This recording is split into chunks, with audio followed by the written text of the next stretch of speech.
The frozen fortress, Avdiivka's last stand. Right now, perched on a jagged battlefront in eastern Ukraine, lies the city of Avdiivka. Not just a battlefield, but a fortress and crucible where the fate of an entire front may be decided. In this landscape of trenches and shattered buildings, soldiers fight not for meters, but for survival itself. Today, we trace the roots of this modern siege and examine what hangs in the balance, from separatist sparks to full-scale war. The story begins in 2014, when separatist flames first erupted across Donbass. Avdiivka, sitting just north of Donetsk city, found itself thrust onto the front lines of a simmering conflict. But its destiny was truly sealed in February 2022, when Russia launched its full-scale invasion. As battle lines stretched across Ukraine and cities fell, Avdiivka endured 8 months of relentless assault. The city's coke plant, one of Europe's largest, became both fortress and target, its industrial structures transformed into defensive positions. When Russian forces finally captured the city in February 2024, it came at an enormous cost, thousands of casualties for gains measured in city blocks, not strategic breakthroughs. The fall of Avdiivka, following Bakhmut's capture in May 2023, marked another costly victory for Moscow, one that epitomized the grinding, attritional nature of this conflict. The anatomy of modern siege warfare. The battle for Avdiivka revealed warfare's brutal evolution. Russian forces deployed wave assaults backed by relentless artillery barrages, glide bombs, and the constant surveillance of drones overhead. They probed Ukrainian defensive lines systematically, using overwhelming firepower and numbers to advance meter by meter.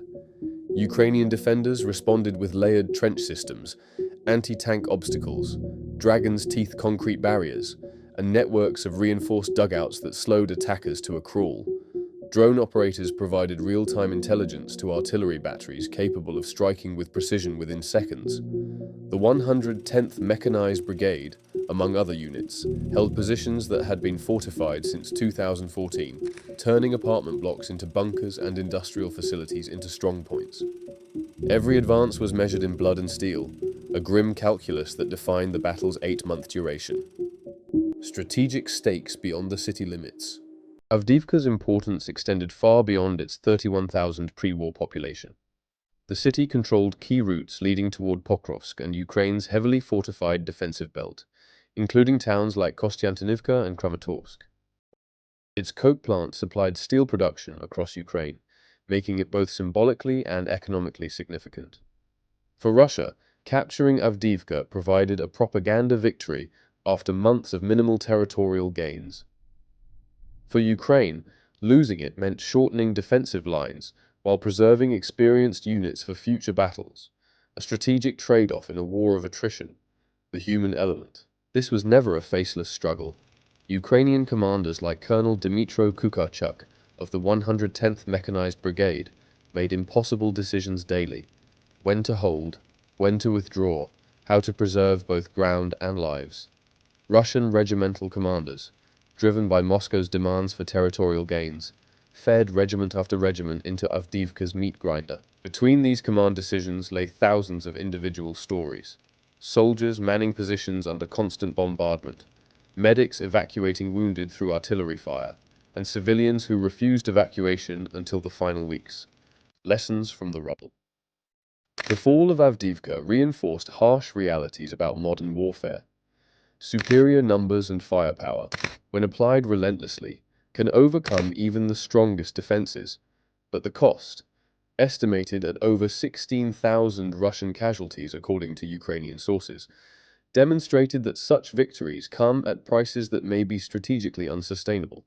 The battle also highlighted the critical role of Western military aid. Ukrainian forces held for 8 months, largely due to artillery ammunition, anti-tank weapons, and surveillance capabilities provided by allies. When supplies ran low in late 2023, the defense became increasingly untenable. What Avdiivka means today. Avdiivka represents more than one city's fall. It embodies the broader dynamics of this conflict. Here, 21st century surveillance technology met 20th century artillery tactics and 19th century siege warfare principles. The battle demonstrated both Ukraine's capacity for determined defense and the limits of that defense without sustained international support. The patterns established at Avdiivka, attritional warfare, the primacy of artillery and drones, the crucial role of logistics, continue to define battles across the front. Each engagement builds on lessons learned in this eastern Ukrainian city, where modern warfare's realities were written in concrete and steel. The continuing story. Today, the front has shifted westward, but Avdiivka's lessons endure. Ukrainian forces apply defensive tactics refined under siege, while Russian commanders grapple with the costs of their Pyrrhic victory. The city's industrial ruins stand as testament to both Ukrainian resilience and the war's grinding nature. In this conflict, where supply lines prove as vital as courage and international support, as crucial as battlefield tactics, Avdiivka's story continues to resonate. It reminds us that behind every strategic analysis lie human beings making impossible choices under impossible circumstances. The frozen fortress may have fallen, but its defenders' sacrifice illuminated truths about modern warfare that extend far beyond one Ukrainian city. Their story demands remembrance and action.